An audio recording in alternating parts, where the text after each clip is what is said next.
Hello friends, let's do some fun activity and I will tell you in the video how to make your own air pollution catcher. Breathing air is vital to our existence, but have you ever thought you might not be breathing purely clean air? This simple experiment will help you determine the amount of foreign particles in the air in a specific area and give you an idea of how dirty your air is. Required materials: white paper plates, index cards or cardstock, scissors, petroleum jelly like Vaseline, string or yarn, hole puncher which is optional, magnifying glass or microscope, permanent black marker, disposable glove which is also optional, ballpoint pen, and lastly, a journal or notebook. Estimated experiment time is 3 to 7 days. Supplies needed to make an air pollution catcher include basic materials you probably already have at home. Step-by-step procedure.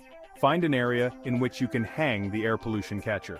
You can do this in your home if you'd like to find out how clean the air in your home is, or you can hang one outside in your yard or another area. It also helps to try placing one in a busier area than the other. Start with stringing up your catchers for hanging. Carefully poke with a pen or punch a hole in the paper plate or index card or cardstock paper and pull the string through the hole. Make sure the string is long enough for where you plan to hang your catcher.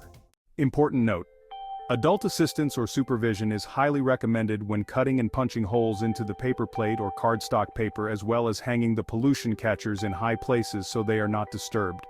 Write on each plate or card the date and location you plan to hang your catcher.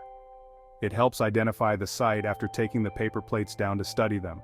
Carefully apply a thin coat of petroleum jelly to one side of each paper plate. Hang the paper plates in different places within the areas you've chosen in step 1. Record the date and areas you've hung each paper plate in the observation journal. After 3 to 7 days, retrieve your pollution catchers. Discussion. You will most likely find some amount of particles stuck to the pollution catcher. Are there a lot of particles or just a few? How do you think the area you've chosen to perform the experiment in has affected your results? What do you think would happen if you performed this experiment in a heavily polluted area, such as a big city or an area with known air pollution? Do you think you would find more particles stuck to the pollution catcher? How do you think the particles in the air affect the air quality and our ability to breathe well?